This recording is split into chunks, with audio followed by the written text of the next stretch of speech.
일본 정부가 65세 이상을 노인으로 보던 기존의 틀을 없애고 나이 없는 사회를 만들어 현역으로 일하는 노인을 늘리기로 했습니다. 하지만 사회 안전망을 확충하지 않는다면 오히려 노인 빈곤 문제를 심화시킬 거라는 우려도 적지 않습니다.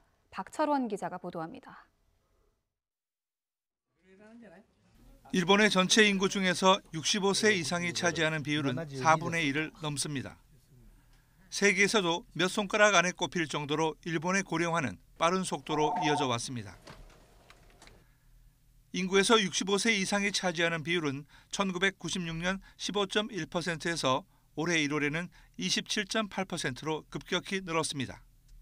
15살에서 64살까지의 생산 가능 인구 역시 1995년 8,700만 명이었던 것이 20년 뒤인 2015년 1,000만 명가량 줄어들었고 그 사이 65세 이상 인구는 갑절인 3,500만 명으로 늘어났습니다. 일본 정부는 지난 16일 열린 강요회의에서 5년에 한 번씩 고령화 정책의 방향을 제시하는 고령사회대책 개정안을 확정했습니다. 개정안에는 65세 이상을 일률적으로 고령자로 보는 일반적인 경향은 현실적이지 않다는 내용을 새로 넣었습니다. 고령화 시대에 맞춰 정부가 나서서 65세 이상을 노인으로 보던 오랜 사회적 인식을 깨고 나선 것입니다. 고령사회대책 개정안은 이런 문제의식을 바탕으로 통상 60세인 정년퇴직 후에도 일하는 사람들을 늘리는 데 역점을 뒀습니다.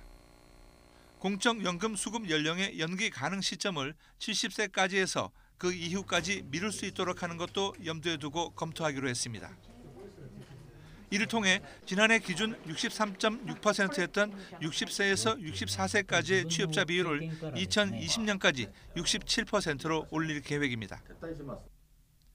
아베 신조 총리는 이와 관련해 모든 연령대의 사람들이 희망에 따라 활약할 수 있는 나이 없는 사회를 지향한다고 말했습니다.